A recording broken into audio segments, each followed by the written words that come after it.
기도합니다. 아멘. 저는 오늘 여러분들에게 먼저 부탁을 드리고 설교를 시작하려고 합니다. 제가 드릴 부탁은 다름이 아니고 그게 그렇지 않습니까? 혹은 그게 아닙니까? 이렇게 아닙니까? 이렇게 물으면 여러분은 무조건 아닙니다. 이렇게만 답해 주시면 됩니다. 한번 연습해 보겠습니다. 여기 앞에 있는 이 김 목사가 여자 아닙니까? 그래요. 그렇게 해주시면 됩니다.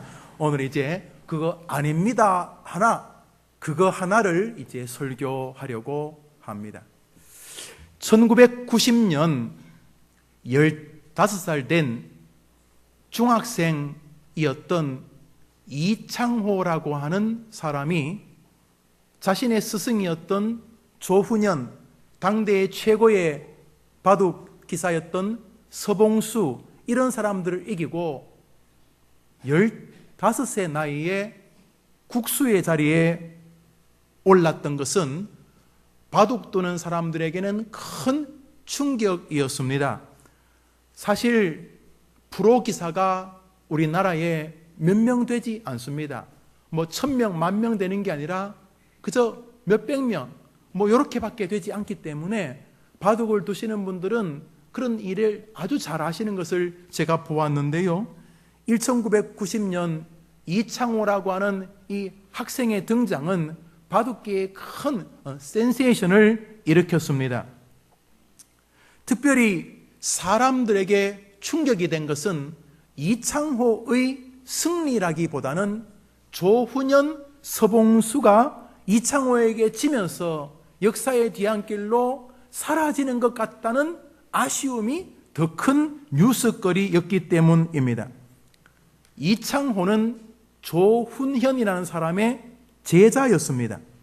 1986년 11살의 나이에 프로기사가 된 뒤에 조훈현 그 사람 집에서 숙식하면서 바둑을 배운 지 4년 만에 대한민국의 모든 기사들을 이기고 자기 스승까지도 이기고 최고 자리에 올랐기 때문입니다. 일본의 조치훈, 다케미야를 이기고 중국의 기성이라고 불리우던 마효춘도 이기면서 국내외 거의 모든 기전을 15, 16 이 어린 아이가 장악을 했던 것입니다. 제가 학교 다닐 때였기 때문에 그때의 기억을 지금도 합니다. 모든 사람이 천재, 신동 이런 이야기를 이창호 그 사람에게 이렇게 부여하는 것을 제가 아직도 기억하기 때문입니다. 설교를 준비하면서 약 한 25년 전에 기록들을 뒤적거려 보니 많은 사람들이 이창호의 등극에 대한 기사를 많이 썼는데 그 기사의 행간을 읽다가 많은 사람들이 이창호의 승리보다는 조훈현, 서봉수 같은 사람들의 사라짐을 훨씬 더 아쉬워하는 것을 느낄 수가 있었습니다. 그러나 조훈현이라고 서봉수라고 늘 이길 수만 있겠습니까? 그렇게 조훈현은 이창호에게 밀려서 조금씩 사라져가고 잊혀져가고 또 이창호는 이세돌에게 밀려서 조금씩 잊혀져가고 하는 것이 인생 아닌가, 그런 생각이 들 수 있습니다. 어디 늘 이기기만 하는 인생이 어디 있겠습니까? 전설적인 복서 무하마드 알리도 그렇게 많이 이겼지만은 결국은 지면서 역사의 뒤안길로 사라진 것 아닙니까? 홈런왕 베이브 루스라는 사람도 보니까 자기 평생의 타율을 정리해 보니까 3할 4푼 1이었습니다. 3할 때입니다. 그러니까 공을 10개 던지면 이 베이비 루스가 6개 내지 7개는 못 친 것입니다. 손도 못 댄 것입니다. 10개 중에 겨우 3개, 4개를 맞춘 것입니다. 훨씬 더 많이 실패했던 것입니다. 늘 이기기만 할 수 있겠습니까? 나폴레옹도 징기스칸도 못된 사람이지만 히틀러도 전쟁에서 많이 이겼습니다. 그러나 그들이 늘 이기고 영원히 이기지는 못했습니다. 그들 역시 결국은 쓸쓸한 폐잔병으로 혹은 스스로 목숨을 끊음으로 역사에서 패배자로 남지 않았습니까? 세상에서 좋은 시절, 승리하는 시절, 이기는 시절이 있지만은 그것은 메뚜기가 한철이라고 하는 것처럼 잠시 반짝거리다가 그렇게 밀려나고 지워지고 사라지는 것 아닙니까? 건강도 젊을 때 일이고 돈도 명예도 높을 때 일이지, 나이 들고 병 들고 권세가 사라지면 서서히 사그라지는 거, 뭐 그렇고 그런 게 인생 아니냐 말입니다. 그래서 그런 것들이 시가 되고 노래가 되어 우리가 자연스럽게 허무와 체념과 상실을 이야기하는 거, 뭐 그렇게 시들어가는 거, 그런 게 인생 아니겠습니까? 이제 물어봅니다. 그런 게 인생 아닙니까? 그게 해봐요. 지금 제가 말했듯이 그저 뭐 반짝반짝 이기기도 하고 뭐 잘 나가기도 하지만은 결국은 그렇게 흐물흐물 아래 세대에 치여서 없어지고 병들어서 없어지고 스물스물 그렇게 사라지는 게, 그런 게 인생 아닙니까? 예! 아니에요. 아니라고요. 우리 성경을 읽습니다. 읽읍시다. 시작. 오늘 본문입니다. 항상 우리를 그리스도 안에서 뭐 하게 했다고요? 언제 이겼다고요? 언제 이겼다고요? 항상. 이 사람이 뻥이 세구만, 이 사람이. 아니, 가끔 젊을 때 이기고 뭐 힘 있을 때 이기고, 그거야 이해되지. 나도 살면서 작은 인생의 전투에서 이겨본 적이 있어. 이겨본 적이 있다고. 모든 내 친구들이 다 말자를 좋아했어. 돌쇠도 말자 좋아하고 바우도 말자 좋아하고 철수도 말자 좋아하는데, 말자는 내가 차지했지. 내가 이긴 거야. 예, 뭐 살면서 작은 승리들이 있을 수 있어요. 그런데 항상 이기는 사람이 어디 있어요? 살다 보면은 친구한테 뒤통수 맞고, 나야 늘 병원 남 신방 가는 사람인데 어느 날 내가 쓰러져 가지고 남들 신방 받고, 야, 어떻게 사람이 늘 이겨요? 에이, 그치? 제 말이 안 되는 거예요. 그런데 이 사람이 이렇게 말하는 것이 허풍이거나 해보는 이야기라면 그냥 세상에는 별소리하고 사는 사람들 많으니까 한쪽 귀로 듣고 흘리겠습니다만, 놀랍게도 이것은 성경이고 이 사람의 이름은 바울이며 이 사람의 이 고백을 신소리하고 있네, 허풍하고 있네가 아니라 만군의 하느님께서 맞아! 라고 인정해 주셔서 2000년이 지난 지금 우리가 보고 있는 성경이 된 것입니다. 이 말은 이 사람 말이 맞다는 것입니다. 이 사람은 항상 이기는 삶을 살아온 것입니다. 목회를 하면서 패배의 삶을 산 사람들을 많이 봅니다. 대화를 하면 말 속에 패배의 냄새가 팍 풍깁니다. 뭐 아무리 뭐 거기다가 미사여구를 하고 온갖 철학을 갖다 붙이고 말을 막 곧바로 안 하고 말을 막 휘고 트위스트하고 말을 막 미분적분식으로 이야기를 해도 그 말 속에, 그 말의 밑바닥에 마음의 세만에 자욱한 패배의 냄새가 가득합니다. 눈빛에서, 생각의 전개에서, 과거를 보고 현재를 보고 미래를 바라보는 모든 정신사조가 패배에 가득 찹니다. 그의 입안에서 패배의 악취가 나오고 그의 눈빛에서 절망의 눈빛의 광선이 흐물거립니다. 여러분, 패배를 당연히 열기면서 사는 우리 시대 사람들을 많이 봅니다. 그것을 정직하다고 말하기도 하더구만요. 88만 원 세대, 꿈이 없고 소망이 없고 집안은 부모님이 날마다 싸우고 몸은 어릴 때부터 병약하고 외모는 이상하게 생겼고 능력도 없고 나는 재주도 없고 잘난 것도 없고 백도 없고 나는 이류야 이류. 내 인생은 3류, 4류, 5류야. 나는 왜 태어난지 모르겠어. 이런 패배의식에 짜옥절했어. 뭐 대학을 나오긴 했는데 난 저 지방의 대학, 이름도 모르는 대학, 난 대학도 못 나갔어.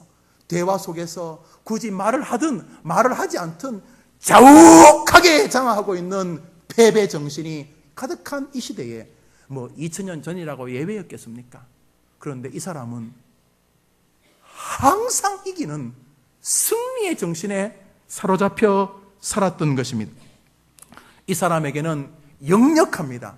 말투에서, 눈빛에서, 손짓에서, 정신에서, 다른 사람을 대하는 태도에서 승리의 기운이 넘치며 승리의 냄새가 막 풍겨납니다. 오늘 본문에 이기는 냄새, 승리의 냄새라고 성경이 말하는데 바로 이 바울에게서는 바로 그런 냄새가 막 풍겨났으며 하나님이 그를 인정해 주셨던 것입니다. 맞아, 너는 패배자의 삶이 아니라 너는 진짜 승리자의 삶, 이기는 삶을 살았다. 그 냄새가 나 여호와에게까지 상달되는구나. 좋다! 인정받았던 것입니다. 벌써 2006, 7년도에 나온 것으로 알고 있는데 읽은 지 뭐 오래됐습니다만 여러분도 보셨을 책일 수 있습니다. 이기는 습관이라는 책이 있습니다. 공전에 히트를 쳤어요. 그때 100만 부가 팔렸다네. 그래 기억나는데 지금 얼마나 팔렸는지 모르겠는데 이 책은 삼성전자에서 상무가 전문가 부사행을 하던 사람이 자기가 쓴 책이에요. 이 사람이 뭐 애니콜 이런 걸 이렇게 만들어가지고 아주 뭐 삼성을 크게 발전시키는데 기여한 사람인데 이 사람이 뭐라고 썼냐 하면 자기가 살면서 이렇게 이 세상에서 뭐 그게 뭐 학생이든 교사든 사업가든 뭐 교수님이든 뭐 여튼간에 이 세상에서 이 성공적인 삶, 이 삶의 승리를 가진 사람들에게는 너무도 놀라운 공통점이 있다는 것입니다. 동시에 패배하는 삶에도 굉장히 동일한 어떤 카테고리가 있는데 저는 뭐 패배하는 이야기는 하고 싶지 않고 그 승리하는 삶을 사는 사람들의 이 정신의 핵심이 무엇이냐면 그들은 늘 승리하는 목표를 지향해두고 그 승리하는 목표를 향해 달려간다는 것입니다. 지는 목표를 가지고 인생의 목표와 좌표를 선정하는 법이 없다는 것입니다. 승리할 목표를 향해서 승리할 목표를 정해두고 승리할 목표의 발음으로 승리할 목표의 정신으로 끌어갑니다. 그는 승리하는 목표를 향해서 오늘도 사람을 대하고 자기를 준비하고 결단하고 인간관계를 통솔하고 지도하고 그렇게 살면서 승리하는 사람들에게는 이기는 습관이 존재한다는 것입니다. 반대로 패배하는 자들에게는 놀랍게도 지는 습관이 늘 그 사람을 장악한다. 혼자 있는 시간에도 어떤 사람은 승리하는 습관에 사로잡혀서 혼자의 시간을 보내고 늘 패배하는 사람은 혼자 놔둬도 패배하고 승리하는 사람은 두세 명이 모여서 대화하면서도 승리하는 쪽으로 인생을 끌어가고 패배하는 사람은 두세 명이 모여서도 그 대화 안에서도 끊임없이 패배한다는 것입니다. 승리하는 사람은 돈이 있어도 승리하는 길을 가고 돈이 없어도 승리하는 길을 가고 패배하는 습관을 가진 사람은 돈이 있어도 패배한 인생을 살고 돈이 없어도 패배한 인생을 산다는 것입니다. 전옥표 씨가 쓴 책인데 뭐 크게 두껍지 않은 책이니까 여러분 뭐 읽어보셔도 좋을 줄 압니다. 중요한 것은 삶에서는 이기는 정신 자세가 있다는 것이고 그 이기는 습관을 가진 사람들이 훨씬 더 경쾌하고 인간관계가 포용적이고 스스로도 자긍심이 있고 늘 소망과 감사와 기대로 산다는 것이 한 인생을 살면서 패배하는 자의 습관과 이긴 자의 습관 가운데 이긴 자의 습관이 훨씬 더 탁월하다 하는 것이죠. 저는 이 책의 한 50%를 지지합니다. 그러나 이 사람은 사도 바울의 진리에 억분의 1 정도를 아는 사람입니다. 이기는 습관 전옥표 씨의 글보다 2000년 전에 사도 바울이 이기는 습관, 아니 이기는 능력의 삶의 길을 우리에게 보여주고 있기 때문입니다. 사도 바울, 그는 이 땅을 살면서 이기는 삶을 살았습니다. 그러므로 패배자들이 가지는 삶을 바울에게서는 느낄 수가 없습니다. 아이고 난 살았으면 뭐해? 나는 안 돼. 나는 처음부터 안 됐어. 나는 실패작이야. 나는 말이야. 이런 인생이 아니라 이 바울은 밥을 먹을 때도 이겼고 잠을 잘 때도 이겼고 자기 친구 가운데, 성도 가운데 헤롯의 젖동생, 그러니까 왕족이 있었어요. 자기의 친구 가운데 왕족이 있는가 하면 자기 친구 가운데는 귀신 들린 장기도 있었고, 이 사람은 왕족하고도 있으면서도 이겼고 가난한 사람하고 있으면서도 이겼고, 이 사람이 궁궐에 초대를 받아서도 그 자리에서도 이겼고, 감옥에 얻어터져서 감옥에 잡혔을 때도 이겼고, 배를 타고 여행할 때도 이겼고, 그 배가 파손했을 때도 이겼고, 이 사람은 삶 전반이 늘 이기는 삶이었어요. 뭘 하더라도 이 사람의 냉소와 자조와 야유와 절망이 없고, 이 사람은 어떤 삶에서 있더라도 늘 이기는 사람들이 가지고 있는 향치와 용기와 희망과 감사가 서 있었다는 것입니다. 바울만 이러면은 하나님 너무 이상한 거잖아요. 아니, 바울만 한 생애를 그렇게 이기게 살고, 우리는 늘 찌들어 살아가지고 돈에 찌들고 사람에 찌들고 자식에 찌들고 인생에 찌들고 병에 찌들다가 팍 죽어버리면 이거는 좀 공평하지 않잖아요. 그럴 리가 없습니다. 바울의 하나님이 우리 하나님이기 때문입니다. 그러므로 바울의 삶의 방식을 오늘 지금 잡으면 내일 하나님 앞에 가셔도 여러분은 승리하는 이기는 인생의 주역이 될 줄 믿습니다. 도대체 이 사람이 뭘 이겼다는 겁니까?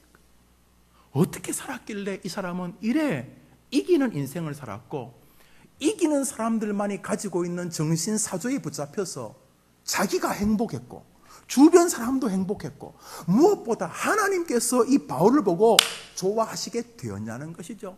진짜 중요한 것은 내가 행복한 것이고, 더 중요한 것은 나 때문에 하나님이 행복한 건데, 어떻게 이 사람은 한 생에 살면서 늘 찌들어가지고 패배와 한숨과 술과 담배로만 살지 않고, 어떻게 이 사람은 이렇게 이기는 삶을 향해 창공으로 날아가고 하나님까지 좋아했느냐 하는 거죠. 뭐 성경을 지어서 우리에게 행복하게 하는 건 말할 것도 없고, 어떻게 그랬느냐 하는 것입니다.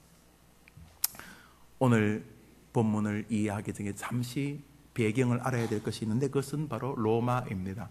오늘 이기게 하시고, 그리고 생명의 냄새, 죽음의 냄새, 이렇게 성경이 기록하고 있는데, 그것은 로마의 개선식으로 보여집니다. 로마는요, 대단한 나라였습니다. 뭐 정말 로마는 대단한, 여러분 로마에 관한 책들이 많이 나와 읽어보세요. 어설픈 우리 시대의 이상한 나라들보다 로마가 수천 년 전에 훨씬 더 정교한 정치 제도를 가지고 있었어요. 그래요? 로마는 정말 강한 나라였습니다. 한때 로마는 로마의 해는 지지 않는다고 했어요. 온 세계가 다 로마의 수중 안에 있었으니까요. 그리고 힘만 있는 게, 로마는 문학, 역사, 정치, 이런 모든 영역에도 아주 탁월성을 참 구사했던 나라이죠. 자, 근데 그 로마의 그 강함, 그 영광을 가장 잘 볼 수 있는 시간이 바로 이 개선식 장면입니다. 전쟁을 끝내고 로마 군대가 로마로 들어올 때 그냥 들어오는 법이 없었습니다.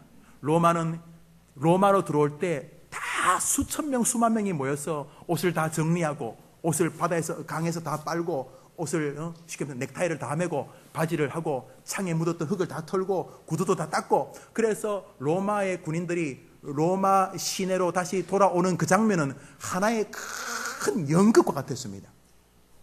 그것을 보기 위해서 사람들이 수십만이 모였다 그랬습니다. 제일 앞에 전쟁을 승리로 이끈 장군들이 옵니다. 그 다음에 이제 뭐 군사들이 쭉 따라오고, 제상도 있고, 또 전쟁에서 이겨서 거두은 전리품들, 뭐 금은 보화를 실은 마차들도 있고, 그 뒤에 이제 개처럼 이렇게 목에 사슬이 끌려가지고 끝까지 항복 안 하다가, 투항하지 않다가 붙잡혔던 적들의 임금 장수들이 포로로 굴비처럼 쫙 끼어서 오고, 이제 그렇게 이제 쭉 옵니다. 그런데 거기 조금 특이한 장면 중에 하나가 냄새입니다. 여러분 잘 아시다시피 로마가 전쟁을 승리하고 로마로 들어올 때에 제사장들 수십 명은 이런 이렇게 향로를 들고 왔습니다. 거기 향로에는 로마 사람들이 좋아하는 나무 뿌리 같은 것을 태웠답니다. 우리로 말하면 쑥 같은 것이 되겠죠. 근데 로마 사람이 참 좋아하는 냄새였답니다. 다 이렇게 뿌리면서 옵니까? 이제 사람들이 막 로마여 영원하라, 로마여 영원하라 이런 소리와 함께 이 제사장들이 오면서 이 향을 이렇게 흔들으니까 거기서 이제 향이 타면서 향 냄새가 이제 군인들과 그 로마 행렬과 그 주변에 있는 시민들에게로 쫙 퍼져가지 않겠습니까? 향내가. 자, 로마 사람들이, 군인들이 전쟁에서 승리하고 돌아오면서 향내를 딱 맡으면서 드는 생각은, 와, 이번 전쟁에도 우리가 살았구나. 역시 로마는 위대하다. 내가 이 향내를 못 맡을지도 몰랐는데 이번 전쟁에서 내가 이기고 돌아왔다. 이제 나에게는 큰 상이 기다릴 것이다 하는 이 로마 사람들에게 이 향내는 승리를 기념하는 향내고, 살았음을 확인하는 향내고, 자기의 미래가 열린다는 정말로 기쁨의 향내, 말 그대로 생명의 향내입니다. 생명의 냄새입니다. 그러나 그 뒤에 딸려오는 적국의 임금과 장수들에게 그 향내는 역겨운 향내고 죽음을 부르는 향내입니다. 아니냐 다를까 로마 사람들이 로마에 들어오면 제일 먼저 하는 게 신전에 제물을 바치는 겁니다. 그 제물이 끌고 왔던 다른 나라 임금과 장군들입니다. 그들을 무릎을 꿇고 자기 신전에 제사한 다음에 그들의 목을 다 쳤습니다. 그들이 마지막으로 맡았던 냄새가 그 향내였습니다. 그러므로 어떤 사람에게는 그 향내는 승리와 생명과 소망과 기쁨의 향내고, 어떤 사람에게는 죽음과 절망의 향내였던 것입니다. 사도 바울은 그 로마의 개선식을 언급하면서 자기 인생이 로마의 군인들처럼 승리하는 인생을 살아온 인생이라고 말하고 있는 것입니다. 많은 사람이 불평과 원망과 한탄과 냉소와 자조 등으로 가득 찬 정신세계로 이 세상을 마지못해 살아가는 것 같은 이런 시대에 바울은 자기의 삶이 승전가를 외치는 로마와 같은 삶이었으며 그 냄새를 맡으며 기쁨을 만끽하는 승리의 인생이었다는 것입니다. 오늘 하나님은 성경을 통해서 불신자들뿐만 아니라 교회에 들어와 있는 교인들조차도 패배의 정신과 절망의 바이러스에 완전히 압도당해서 한탄과 원망과 냉소와 포기, 이런 것을 아주 당연한 인생살이 방식으로 살아가고 있는 우리 시대 많은 교인들에게까지 하나님이 은혜를 베푸고자 주시는 음성이라고 저는 믿습니다. 사랑하는 해림교회 성도님들, 그래 길지 않은 생애입니다. 1000년이 주님께서 하루 같다 그랬습니다. 불현듯 우리의 삶이 끝나고 하나님 앞에 간다는 측면에서 우리의 남은 시간은 정말 소중합니다. 계속 그렇게 절망하고 그렇게 원망하고 그렇게 한탄하고 살기에는 너무 아깝고 너무 고귀한 것이 우리들의 하나님 앞에서의 남겨진 삶이기 때문입니다. 사도 바울의 승리의 만끽의 즐거움이 우리들의 것이 되기를 간절히 소원합니다. 할 수 있습니다. 자, 그러면 바울이 우리에게 하나님을 대신해서 전하고 싶어하는, 우리를 자기의 삶으로 손짓하는 그의 승리의 삶, 그의 승리의 재료는 무엇이었습니까? 우리는 사도 바울이 도대체 뭘 이겼는지를 생각하는 동안 다른 성경에서 당혹한 장면들을 발견하게 됩니다. 고린도 후서 몇 절을 읽습니다. 내가 수고를 넘치도록 하고 옥에 갇히기도 더 많이 하고 매도 수없이 맞고 여러 번 죽을 뻔하였으니 유대인들에게 40에 하나 감한매를 5번 맞았으며 3번 태장으로 맞고 1번 돌로 맞고 3번 파선하는데 일주야를 기품에서 지냈으며 강의 위험과 강도의 위험과 동족의 위험과 이방인의 위험과 시내의 위험과 광야의 위험과 바다의 위험과 거짓 형제 중의 위험을 당하고 수고하며 애쓰고 여러 번 자지 못하고 줄이며 목마르고 여러 번 굶고 춥고 헐벗어노라. 이 뭐예요? 도대체 모르겠다는 거예요.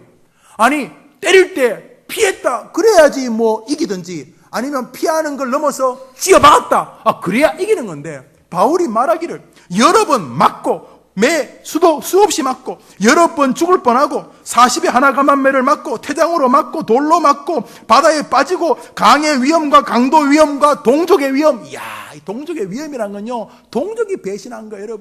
여러분 뭐 남이 배신하는 것도 힘들지만 같은 교인들이 배신하는 거 얼마나 아파요. 가족이 배신하는 거 얼마나 아파요. 이방인의 위험과, 이방인은 바울이 목숨을 던져서 전도했던 바로 주님이 사명지였어요. 그런데 이방인들이 바울을 이렇게 외면하고 배신하고 그랬어요. 야, 이게 승리입니까? 살면서 중마고왕한테 배신당하는 삶이 승리 삶입니까?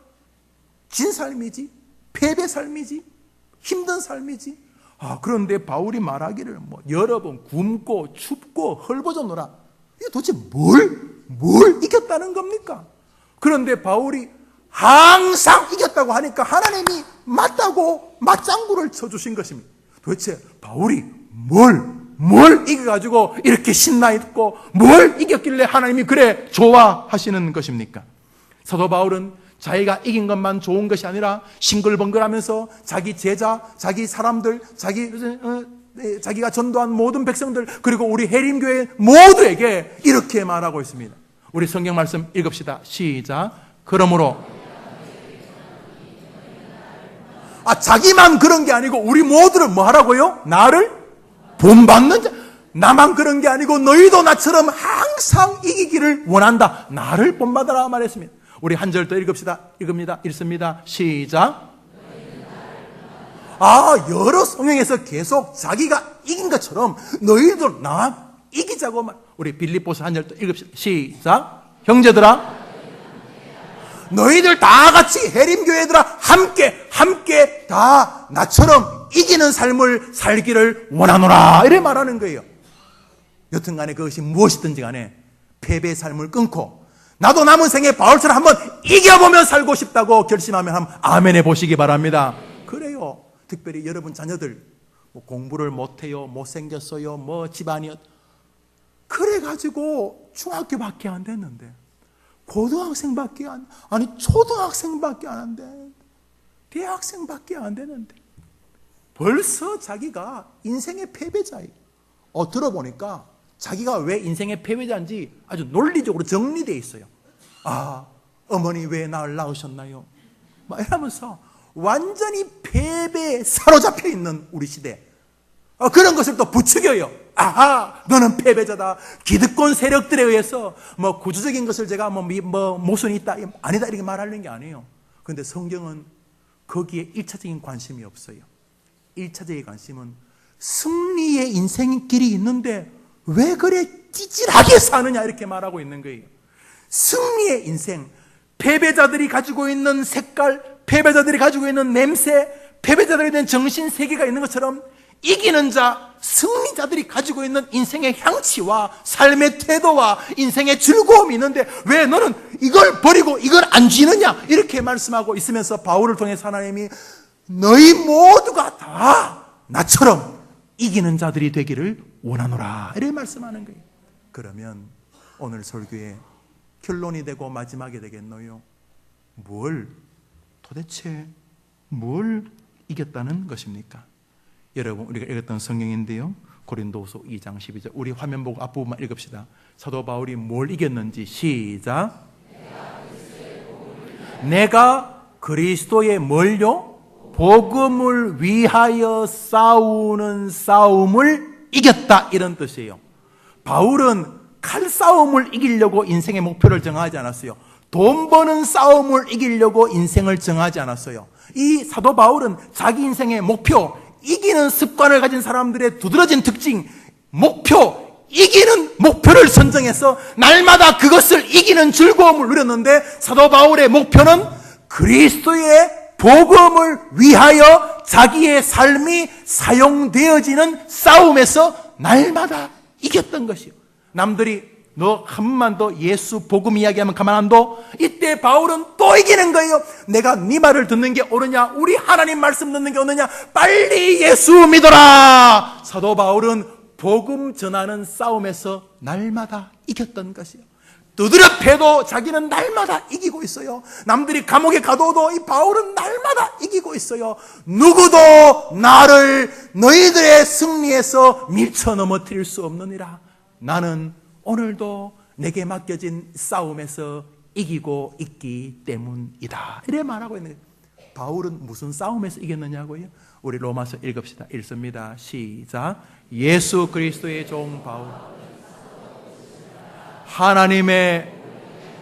하나님이 바울을 뭐 때문에 택했다고요? 하나님의 복음 전파를 위하여 택했다는 것이죠. 바울은 자기의 사명이 딱 정해졌습니다. 아침에 바울이 텐트 만드는 직업, 바울이 직업이 이런 겁니다. 건축업자입니다. 바울이. 옛날에 집이 텐트였으니까 지금은 이렇게 아파트 이런 것이죠. 이런 거. 바울의 직업이 이겁니다.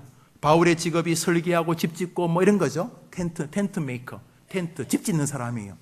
그런데 바울은 집을 지으러 출근하면서도 이 사람은 몸은 직장으로 출근하고 몸은 시멘트를 쌓고 몸은 뭐 천막을 깁고 하지만 이 사람은 오늘 무슨 전쟁을 하고 있습니까? 만나는 사람들에게 뭘 전하는 전쟁을 해요? 복음 전하는. 오늘 엘리베이터에서 만났을 때 멀뚱멀뚱 아이고 안녕하세요 하고 그저 엘리베이터만 바라보는 게 아니라 오늘 그 사람 만나면 아이고 어르신 어느 교회 다니세요?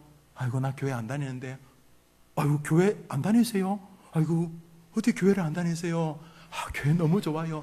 예수를 안 믿으시겠네요. 아, 옛날에 좀 다녔는데 아이고 어르신 이게 정말 이게 참 이게 하나님의 뜻이 있네요.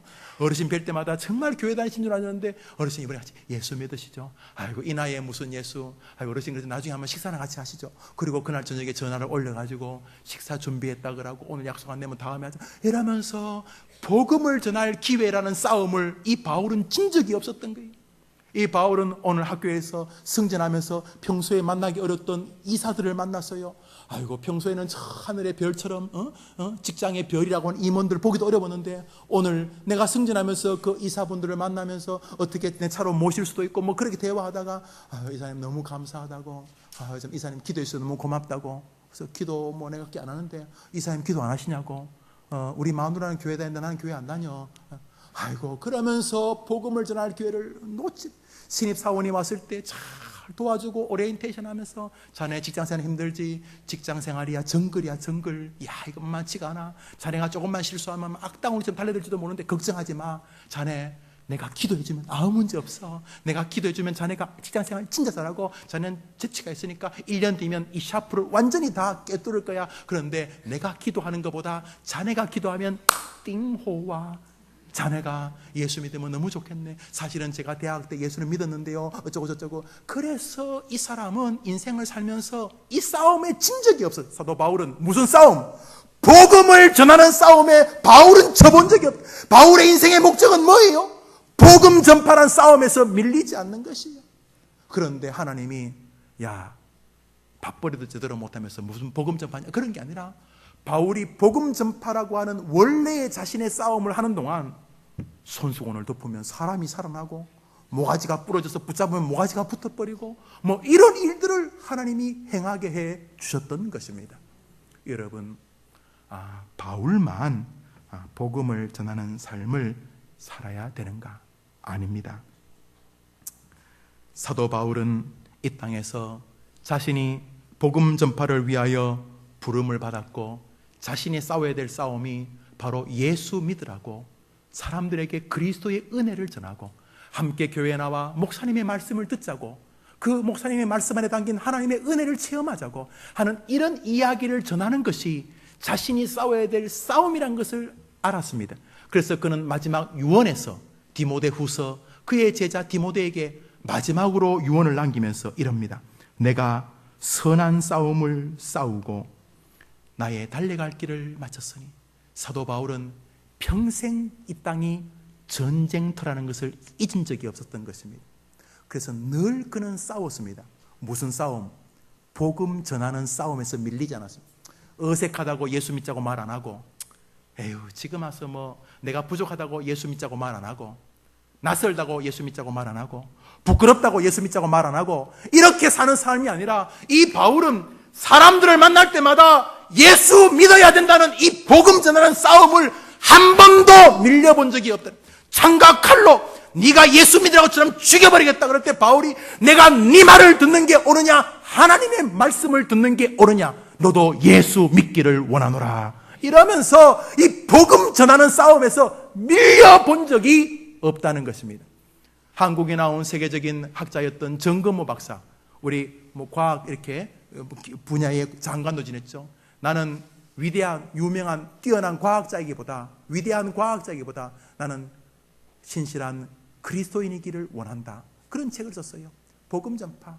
사랑하는 여러분, 바울은 인생을 진짜 똑똑하게 산 사람입니다. 그는 복음 전파라고 하는 목적을 향해서 살았습니다. 오늘 현직에 있을 때도 복음 전파를 위해서 현직에 살았고, 그는 은퇴한 다음에도 복음 전파라고 하는 그 길을 가지고 오늘을 살았습니다. 오늘 그 사람들과 경로당에 갈 때도 복음 전파의 정신으로 경로당에 가고, 아이들을 만날 때도, 동창들을 만날 때도, 친구를 만날 때도, 목욕탕에서 사람들을 만날 때도 이 사람은 복음 전파라는 싸움질을 늘 염두에 뒀습니다. 그런데 하나님이 그것을 너무도 좋아하셨던 것입니다. 그는 이 땅을 마지막 끝내는 날까지 이기는 사람들만이 가지는 냄새를 풍겼습니다. 여러분, 돈 벌기 싸움, 그거 허무한 싸움입니다. 돈 벌다가 죽습니다.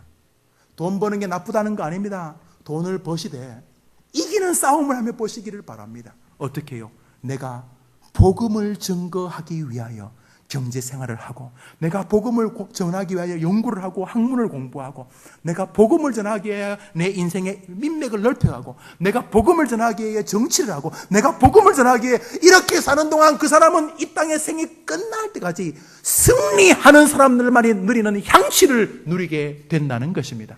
남을 기쁘게 하는 건 두 번째고, 자기가 좋아서 어쩔 줄 모르는 삶을 살게 된다는 것입니다.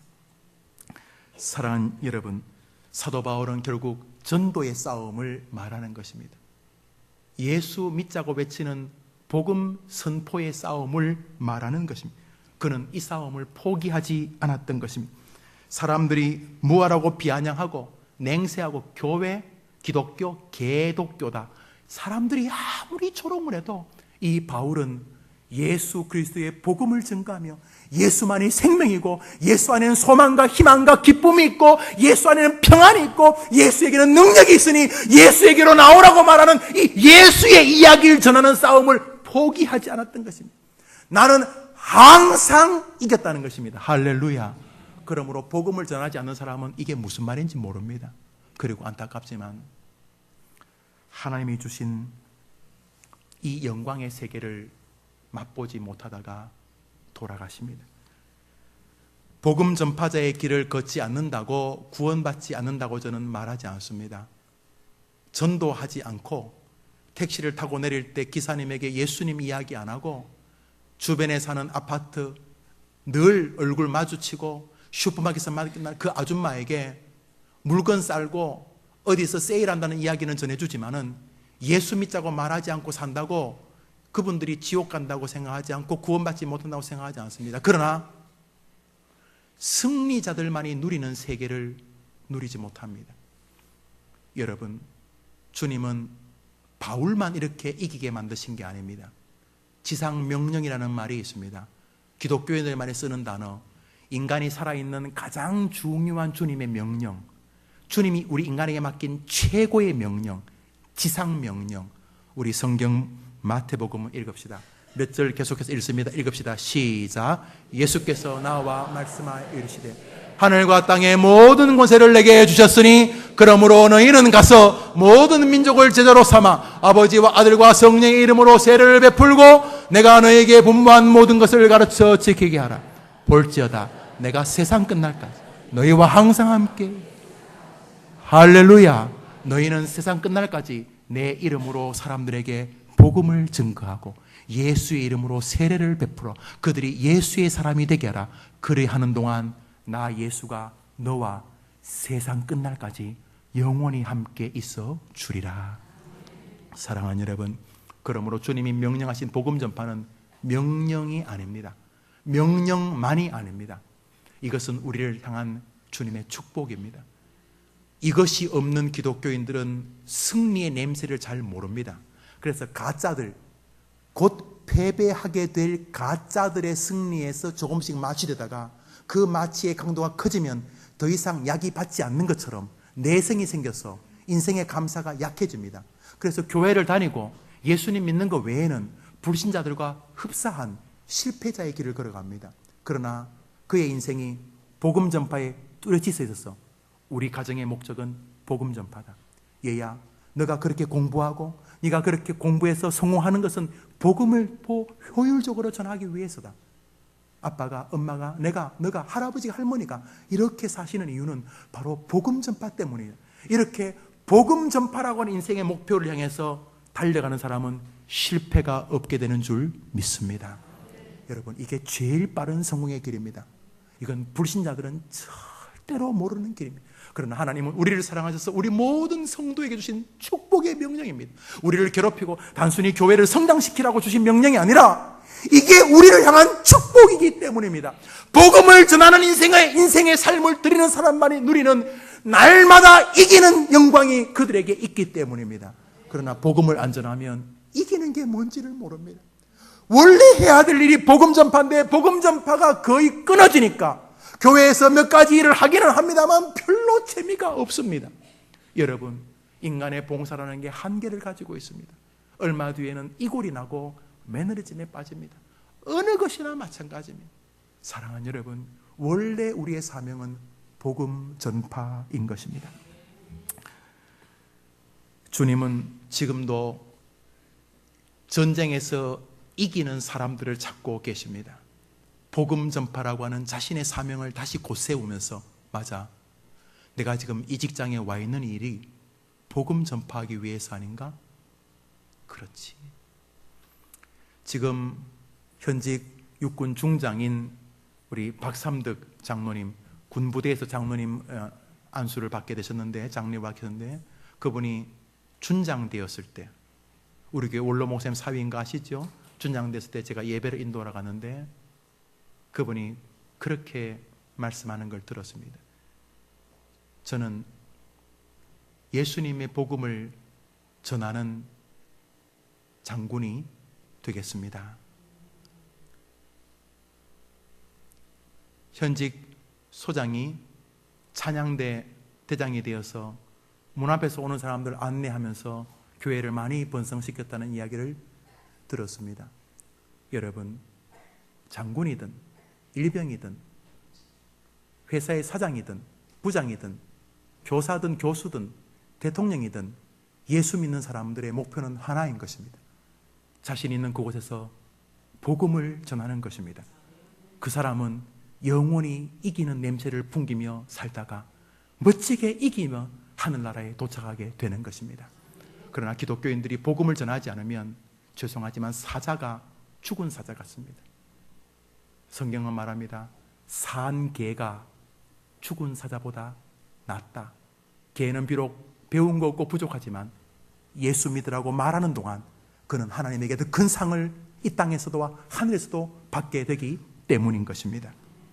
여러분, 부모와 형제에게는 크게 인정받지 못한 목동이었지만 하나님의 이름이 조롱받는 것을 괴로워했던 다윗 같은 하나님을 향한 마음, 네가 이 개 같은 놈이 어디 하나님을 조롱하느냐, 이방을 향하여 하나님의 이름을 외치던 목동을 통해서 하나님은 당신의 나라를 이 세상에 이루어 가셨습니다. 무식하다고 보아야 될 베드로, 그렇지만 주님을 사랑하고 생명 다해 예수님을 전하는 베드로를 통해서 교회를 세워 가셨던 것입니다. 폐병 말기의 환자 데이비드 브레너드를 통해서 1차 대각성 운동, 조나단 에드워드를 비롯한 미국 사회 그리고 영미세계 퍼스트 그레이트 어웨이커닝 1차 대각성 운동을 일으켰습니다. 폐병 말기 환자에 있던 인디안 선교의 아버지 데이비드 브레너드의 복음 전파가 세상을 바꾸었던 것입니다. 점치는 데 관심이 많던 길선주, 이 사람을 들어서 하나님이 장로로 만드시고 평양신학교를 졸업시켜 목사를 만드신 다음에 우리나라 평양대붕운동의 주역을 만드셨던 것입니다. 다 똑같습니다. 복음 전하는 일에 미친 사람을 하나님은 승리자로 오늘도 만들어 주시는 것입니다. 무디 원고는 번역자가 필요합니다. 학식이 부족해서 어순이 틀리고 단어가 다 틀립니다. 그러나 무디의 설교를 통해서 당대 최고의 대학의 총장님들이 회심하였습니다. 구두수성공을 통해서 주님의 나라를 하나님은 이루어 가시는 것입니다. 왜? 그가 승리하는 길에 섰기 때문입니다. 왜? 복음을 전파했던 것입니다. 아프리카에서 복음을 전하였던 슈바이처는 신학자이며 동시에 의사였습니다. 그는 복음을 전파하면서 전 세계 사람들에게 기독교의 존귀함을 드러내었던 것입니다. 여러분, 복음 전하는 사람은 인생을 이기고 끝나는 것입니다. 여러분, 인생을 행복하고 싶습니까? 이기는 목표를 다시 선정하십시오. 아니, 주님이 모든 기독교인에게 주신 그 목표인 것입니다. 성경 말씀 우리 마가복음 마지막 장을 읽습니다. 읽읍시다. 시작. 이르시되 너희는, 예수님이 이르시되 너희는 온 천하에 다니며 만민들에게, 사람들에게, 개, 돼지, 닭, 소 말고 아파트에서 만나는 사람, 길거리에서 만나는 사람, 직장에서 만나는 사람, 학교에서 만나는 사람, 교무실에서 만나는 사람, 병원에서 만나는 사람, 청와대에서 만나는 사람, 국회에서 만나는 사람, 만나는 사람들에게 복음을 전파하라. 이게 마가복음의 마지막 장입니다. 사도행전은 주님이 우리에게 명령하신 초대교회의 출발장입니다. 사도행전 1장은 이렇게 시작합니다. 읽읍시다. 시작. 오직 성령이 너희가 권능을 받고 예루살렘, 유대와 사마리아와 땅끝까지 이르러 내 증인이 되리라 하시니, 이 말은 너희가 정상적인 기독교인, 우리는 다 성령에 임했습니다. 성령이 임하지 않고는 세례받을 수 없습니다. 성령이 임하지 않고는 교회 올 수 없습니다. 우리가 성령 충만하고는 좀 다르지만 우리 모두가 성령을 받은 사람들입니다. 이게 장로교 교리입니다. 믿으면 아멘 해보십시오. 우리는 모두가 성령 받았습니다. 그러나 성령 충만이라는 개념은 신학적으로 조금 더 필요하고, 성령 충만은 장로교도 지지합니다. 그러나 우리 모두는 다 성령 세례를 받았습니다. 우리 다 성령님을 받았습니다. 너희가 성령을 받아 정상적인 기독교인이라면 너희는 유대와 예루살렘과 유대와 사마리아와 땅끝까지 다니면서 너는 만나는 사람들에게 예수를 증거하고 있을 것이다. 왜냐하면 그게 너희를 행복하게 만들기 때문이다. 이렇게 말씀하고 있는 것입니다. 말씀을 맺습니다. 이기는 삶이 지금 우리 앞에 있습니다. 다른 게 아니고 입을 여십시오. 그래서 사람들에게 예수의 복음을 전하십시오. 힘드시면 교회를 전하십시오. 설교를 전하십시오. 부족하지만 목사를 전하십시오. 다 하나님이 세운 것들입니다. 예수의 이름을 전하여 그들에게 복음이 전파되게 하는 동안 놀랍게도 여러분이 나는 찌질한 이류 인생이라고 생각했던 모든 사람들이 승리로 변화되는 것을 보게 될 것입니다. 여기 영광의 길이 있습니다. 오늘도 좌절과 절망과 자학으로 집에서 나오지 않는 우리 아이들, 나는 소망이 없는 인간이에요. 나는 살 필요가 없어요. 인생에 완전히 무기에 찌들려 있는 인생들, 예수 그리스도가 우리에게 맡기신 사명, 복음 전파의 인생이 딱 정리되어지면 그는 어디에서 무엇을 하든지 간에 승리자가 되는 것입니다. 이번 주부터 시작해 봅시다. 만나는 사람 그냥 보내지 맙시다. 만나는 사람에게 예수를 전합시다. 처음에는 계면적인 게 문제가 아니에요. 내가 인생을 이겨야 돼. 내가 남은 인생을 이리로 살 수 없잖아요. 절망과 좌절로 살 수 없잖아요. 한숨만 쉬면서 죽기만은 기다릴 수 없잖아요. 지금 내가 있는 그 자리에서 힘을 다하여 여러분이 예수님을 전하려고 하면 여러분이 살아오면던 바뀌었던 모든 경험, 능력, 건강, 물질, 힘, 지혜, 이런 모든 것들을 하나님이 사용하시는 것을 보시게 될 것입니다.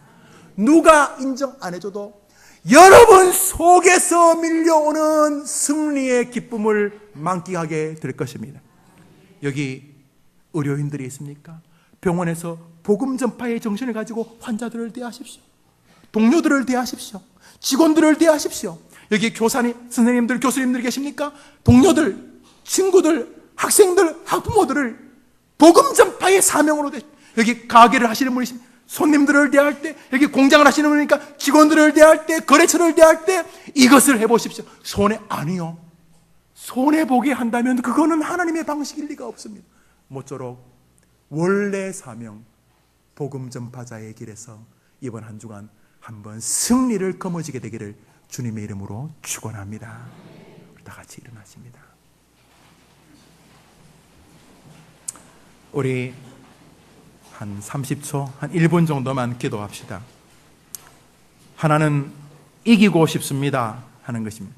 두 번째는 패배의 인생이 당연한 게 아닌 것을 인정합니다. 마지막으로 나도 이제 만나는 사람들을 절대로 그냥 돌려보내지 않고 스쳐보내지 않고 나도 사람들에게 만민에게 복음을 증거하라는 명령을 순종하겠으니 복음 전파의 힘과 즐거움을 내려 주옵소서. 우리 같이 한번 기도합시다. 하나님 아버지, 또 한 주간을 살아갑니다. 전도가 힘든 것이고 또 전도가 좀 부담스러운 것이고 또 전도도 해보지 않아서 어색할 수 있지만은 그보다 더 중요한 것은 그게 나를 이기게 만드는 길이고 그것이 나를 행복하게 만드는 길이고 그것이 남은 생애를 복되게 만드는 길이기 때문입니다. 우리 모든 성도들 이번 한 주간 그 재미, 그 복음 전파가 가지는 독특한 능력을 경험하게 하여 주옵소서. 모든 성도들에게 은혜 주실 줄 믿고 예수님의 이름으로 기도합니다.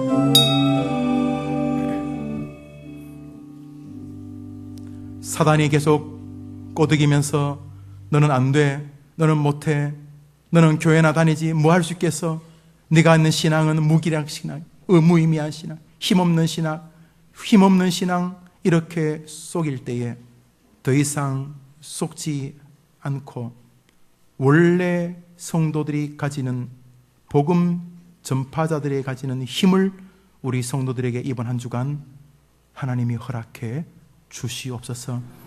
내 원래 사명이 이건데 주객이 먹고 사는 것 때문에 바뀌지 않았는가를 돌아보고 다시금 선교사님들처럼 5대양 6대주는 못 다녀도 내 주변에 예수 안 믿는 사람이 땅끝이라고 생각을 하고 이번 한 주간 예수 믿자, 진짜 예수님 좋다, 교회 나가자, 말씀에 너무 은혜가 있다, 같이 들어보자, 복음을 전하는 동안 이번 한 주간 어떠한 상황 속에서도 승리를 만끽하는 이 시대에 바울 같은 해림의 성도들 되게 해 주시옵소서. 예수님의 이름으로 기도합니다. 아멘. 구주 예수님의 은혜와 하나님의 사랑과 성령님의 위로와 교통하심이 이기는 습관, 이기는 길을 가슴에 새기면서 바울만이 아니라 모든 성도에게 주셨던 지상 명령, 내가 잊어버리거나 알지만 놓치고 있었던 전도의 사명, 복음 전파의 사명에 다시 내 흐트러진 마음의 옷깃을 다시 세우고 이번 한 주간 힘써 복음을 전하는 동안 승리를 누려보리라. 아니 내 것으로 만들리라. 남은 생에 나는 이기며 살리라. 다시 한번 굳게 다짐하고 각자의 삶의 터전으로 선교지로 돌아가는 우리 모든 성도들 위해 이제로 영원토록 함께 있을지어다. 아멘.